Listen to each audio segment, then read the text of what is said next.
And I'm going to talk about this fifth idea, which is understanding life in terms of information and systems.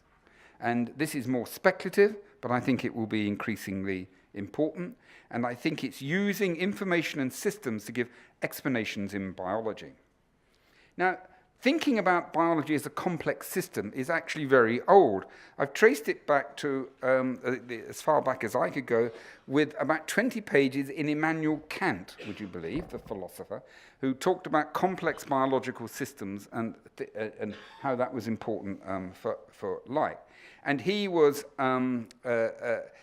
focused on the complexity and the way in which this is organized in a system that you find in life. What was added to that, particularly in the second half of the last century, was the notion of information, and that these complex systems could be understood in part by the flow of information through those particular systems.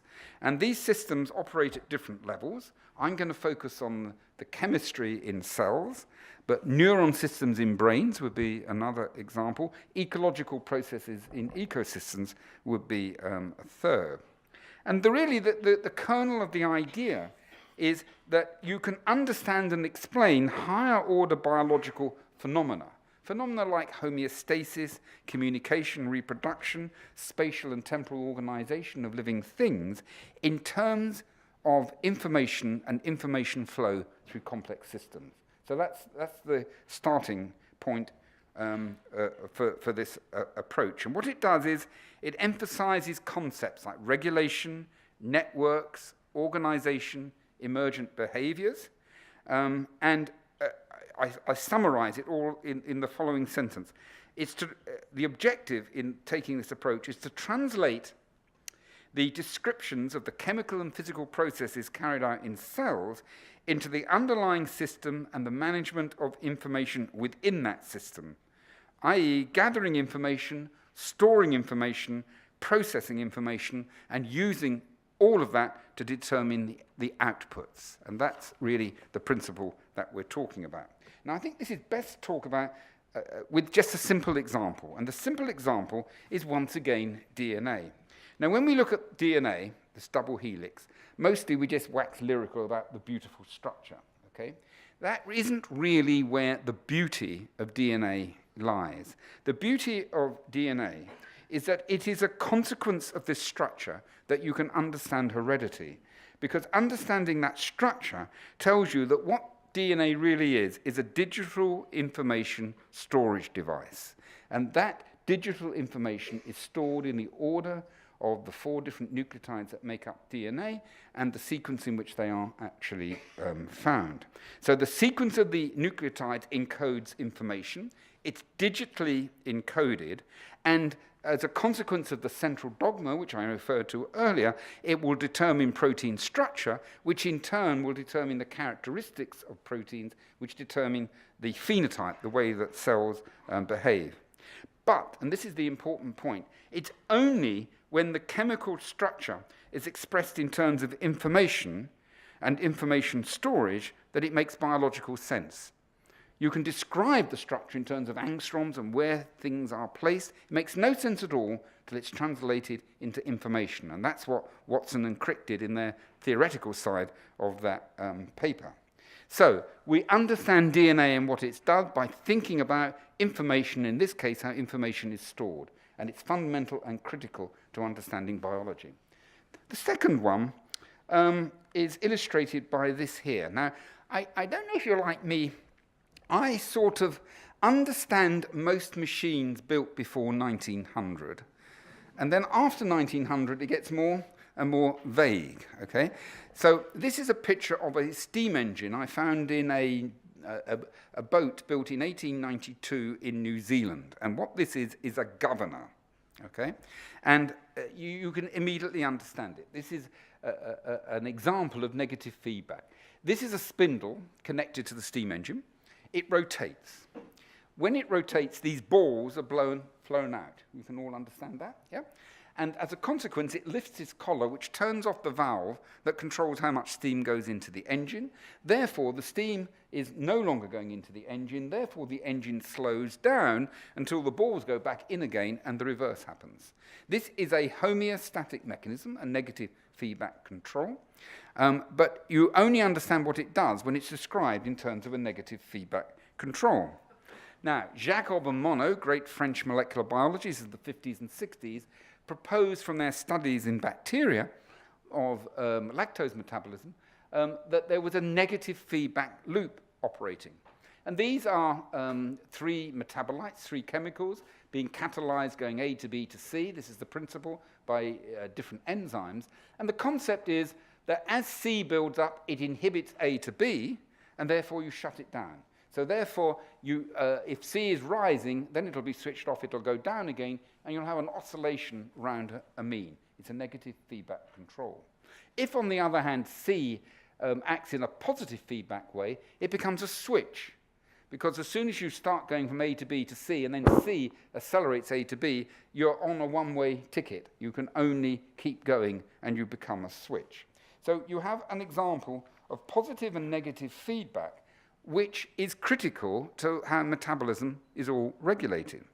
Now, I went to a conference which had one wit. I stole this slide from them. This is a radio, and all these components these are all oncogenes, the names of oncogenes that we have here. And the notion was, the speaker said, it's all like a circuit. All these genes are connected, and you get out of the radio sound, you get out of the cell, either a normally growing cell, or in this particular case, when there's all these alteration, you might get cancer. So that's the sort of the metaphor, the analogy there. And these various circuits, and I've just shown you a couple of simple ones, can be combined together to give you a whole rich variety of feedback controls, switches, timers, oscillators, toggles, all together that work in complex networks. Now, this is, however, a hardware circuit.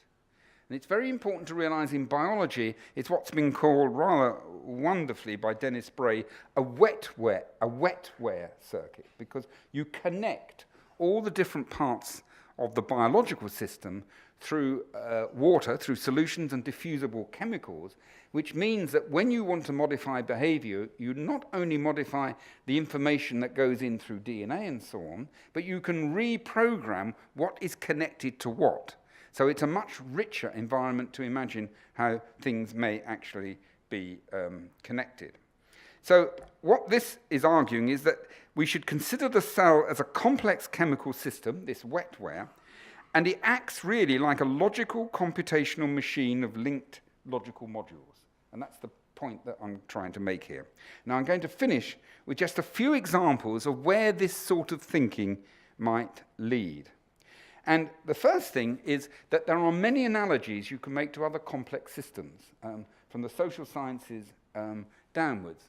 Here is a network of aeroplane routes in the United States, and this is a collection showing you have hubs which connect important places and which allow subsidiary places to actually be connected via the main hub. So the hub is the center. So what you conclude looking at this is, forget what this is, but let's say it's Dulles, is that if you take out Dulles, you're in big trouble. Difficult to imagine, but actually true. However, if you take out, somewhere in the middle, say Kansas City, nobody cares, okay? It simply isn't important. And the reason I put it up there is that the network theorists who work on such complex patterns here have a great deal to contribute to understanding networks in biology as well. Second thing to recognize is that biological systems are complicated. And the problem we've got here is that the human brain likes to think in a simple way. So I've put two pathways up here. This is a collection of information going from the left to the right. It's a linear pathway. Our thinking naturally falls in that direction for most of us, or at least as I shall show you, for half of us. And you do something here, and something very closely related is here. However, biology produced by evolution by natural selection, it's not designed, it's all sort of added on, you get great complexity. So whereas here you know if you block this, you will block this. If I say we'll block this, do you know what the outcome is here? You don't. It's all part of a complex system. And this is life, and this is only a aspect of life which is used rarely. The problem is many of us think like this, and I found the next picture in, I'm a pilot actually, a recreational pilot, and I found this in a manual I read, okay? And this says that men think in sort of ons and off switches, okay? And women are much better at thinking of the complexity of things and putting them together. Really true in my lab. That's why I have 50-50 men and women all the time in my lab. Both of them have their virtues, but just thinking like this is bad news. You really do have to have that across the board. When I show that in the United States, people grumble I'm being sexist and so on, but I think we're much more sophisticated in Imperial College. Okay. Now, although I'm talking about a single pathway here, like this, that if you introduce dynamics into information transfer, the whole communication scenario becomes much richer because you can pulse information down such a pathway. And so instead of it just being an on-off switch, if now, for example, you are pulsing 2 pieces of information down every minute versus 4, that can be interpreted differently. Now, that's obvious and doesn't seem very important, but using a metaphor, I'll show you how important it is. If you just have this system here, on-off, then what you can do is you have a traffic light, red or green. If you now introduce dynamics, as the Morse code is, you can write the works of Shakespeare. It's an enormous difference in information transfer if you take note of dynamics. And there is no doubt in my mind that dynamics is going to be important in these pathways that we look at in biology, and we haven't scratched the surface of it yet.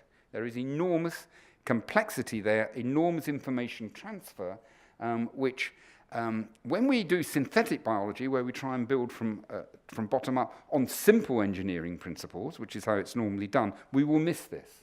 If we go the reverse way and take complex systems and strip it down, that complexity will emerge. It's just a particular lesson I think we have to learn. Now, we have to understand how spatial and temporal organization is formed. This is a phage, it's a virus, and we understand how form is produced here, because it's just molecules like Meccano sort of linking together, or Lego, better metaphor. But actually, living organisms are organized over a whole wide range of spaces. So, I mean, we recognize here in this room little people like me, big people, fat people, thin people, and we are all formed in the same way. And we have to think about that differently, and I put up here Turing's great paper from the 1940s, nothing to do with computing here, but it was a paper he wrote on control circuits over space, which modeled a chemical reaction, the Zhabotinsky reaction, which essentially produces spatial structure by diffusion way beyond direct molecular interaction. And there is a principle there that's excited development biology for decades, and it's really not quite got there yet, even now, but which is very important. So that's another factor. And then my last one, before I end with a slightly technical ending, not literally, but just in what I'm about to say, is Harrison's clocks here. Because we have to remember, when thinking about information and complexity, we have to remember that biological machines are not designed. They evolve by natural selection. And that means that you start with something and you add things on, and you make things more complicated than they need be to actually deliver the outcome. We often think that biological systems, when you work on them, are perfect. They've been designed by evolution, by natural selection, to work perfectly. But we actually have to recognize that it makes do, and it works because it's as good as any other living thing that's around. But that doesn't mean it's perfect. And I use Harrison's clocks here. You remember Harrison, the clockmaker, who solved the longitude problem, to illustrate what I mean. there was the Longitude Prize given by the Admiralty in the 18th century, and you had to have an accurate clock. Harrison made this one. That was Harrison 1. It worked pretty well, but not that well. And he learnt from that and completely redesigned it and produced Harrison 2. And then learnt from that and made Harrison 3. And then finally, what won the prize was Harrison 4.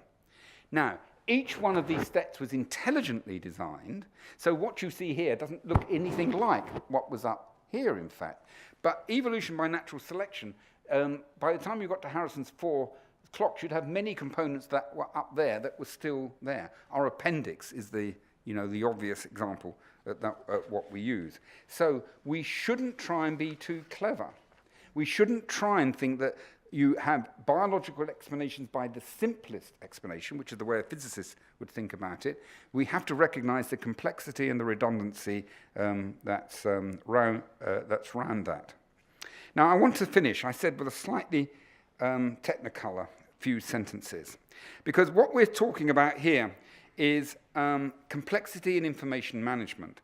And I think there is a possibility that this complexity will lead to counterintuitive explanations. You can't make obvious sense about it. It's not intuitive to quite work out what's happening. Now, most biologists, including myself, live in what I call a common sense world. You know, we have almost a sort of Newtonian type of way of thinking. I imagine this room as a cell and there's a molecule over here and it bounces to a molecule there. It's all Newtonian. But what I'm beginning to wonder is whether complexity will take us into a much stranger world where that metaphor, that analogy and the way we think will no longer be entirely appropriate. And in this sense, it may be like the changes that occur in physics, where in physics, the very big and the very small become increasingly bizarre to a common sense mind. And I'm wondering whether in biology that may happen as well. Think about physics again before 1900. It's mostly common sense. 1905, you have Einstein. Relativity starts getting tricky. If you read a popular book on relativity, you read it, it makes some sense, you close it, and then slowly it drifts away. Because it isn't quite in our common sense world. You know, it's difficult imagining going at the speed of light and aging at a different speed from somebody else sitting on Earth.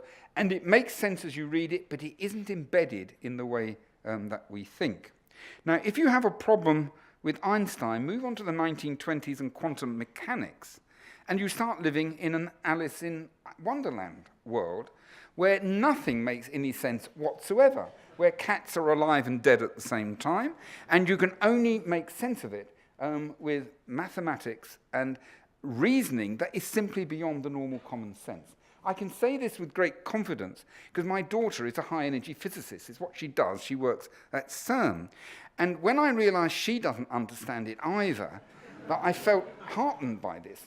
They have these little sort of workshops all the time to sort of remind themselves of the complexity and how you deal with it. And it's really, really difficult because it is difficult. I hope I'm not insulting anybody here, but it makes sense in terms of the equations and it gives exquisite descriptions of how things work, but it isn't in a common sense world. The question is, will the complexity of our biology take us into a similar place? And I think that might well be the case.